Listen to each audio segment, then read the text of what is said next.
Motor sports. പല ആൾക്കാരും motor sports എന്നാന്ന് പറയാറുണ്ട്, കാരണം കാറെല്ലാം ഓടിക്കുക എന്ന് പറഞ്ഞ്. പക്ഷേ കാർ റേസിനെ കുറിച്ച് കൂടുതൽ അന്വേഷിച്ചാൽ മനസ്സിലാവും മറ്റ് സ്പോർട്സ് അനുസരിച്ച് നോക്കുകയാണെങ്കിൽ കൂടുതൽ ഫിസിക്കലി ഫിറ്റ് ആയിരിക്കണമെന്ന്. അതുകൊണ്ട് തന്നെ ഈ വീഡിയോയിൽ എന്തുകൊണ്ടാണ് മോട്ടോർ സ്പോർട്സ് ലോകത്തിലെ ഏറ്റവും പാടായിട്ടുള്ള സ്പോർട്സുകളിൽ പറഞ്ഞാവാൻ കാരണം. മറ്റ് സ്പോർട്സ് അനുസരിച്ച് നോക്കുകയാണെങ്കിൽ മോട്ടോർ സ്പോർട്സിൽ കൂടുതൽ ഫിസിക്കലി ഫിറ്റ് ആയിരിക്കണം. കാരണം പതുക്കെ ഓടിക്കുന്ന പോലെയല്ല കാർ സ്പീഡിൽ ഓടിക്കണം.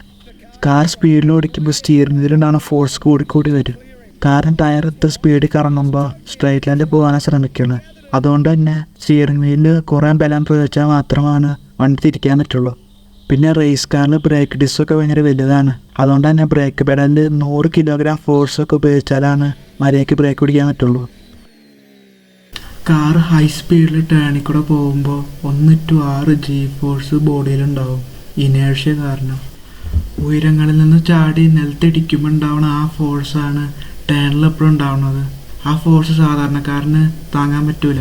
അതുകൊണ്ട് തന്നെ റേസ് കാർ ഡ്രൈവേഴ്സിന് ഭയങ്കര ഫിസിക്കൽ ട്രെയിനിങ് വേണം.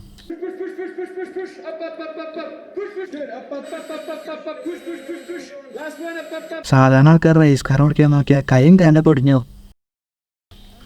റേസ് കാർ ഡ്രൈവറിന് നല്ല സ്കില്ല് നിങ്ങൾ വിചാരിക്കാനും കൂടുതലാണ്. കാരണം റേസ് കാർ ഓടിക്കുമ്പോൾ ടയറിലത്തെ ഗ്രിപ്പ് ഉണ്ടെന്ന് മനസ്സിലാക്കണം. നിങ്ങൾ കാറോ ബൈക്കോ ഓടിക്കുമ്പോൾ ടയറുണ്ടാവുന്ന ഗ്രിപ്പ് ഫീൽ ചെയ്യാൻ പറ്റും. റേസ് കാർ സ്പീഡിൽ ഓടിക്കണമെങ്കിൽ ടയറിലുണ്ടാവുന്ന മുഴുവൻ ഗ്രിപ്പ് ഉപയോഗിക്കണം. ടയറിനൊരു ലിമിറ്റ് ഓഫ് ഗ്രിപ്പ് ഉണ്ട്.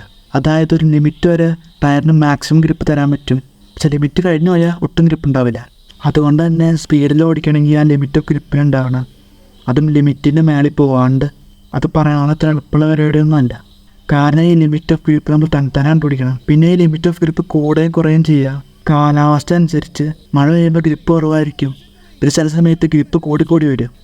ഇത് മാത്രമല്ല കുറേ കാര്യങ്ങളുണ്ട് റേസിങ്ങിൽ. പക്ഷെ അതൊന്നും ഞാൻ ഈ വീഡിയോയിൽ പറയാനുള്ള. കാരണം വീഡിയോ 10 മണിക്കൂറൊക്കെ ആവും. കാരണം റേസിങ് ഭയങ്കര കോംപ്ലിക്കേറ്റഡ് ആണ്. സോ ഗായ്സ്, അത്രത്തെ വീഡിയോ നിങ്ങൾക്ക് ഈ വീഡിയോ ഇഷ്ടപ്പെട്ടെങ്കിൽ ലൈക്ക് ചെയ്യൂ. ഇതേപോലത്തെ വീഡിയോകൾ കാണണമെങ്കിൽ സബ്സ്ക്രൈബും ചെയ്യും.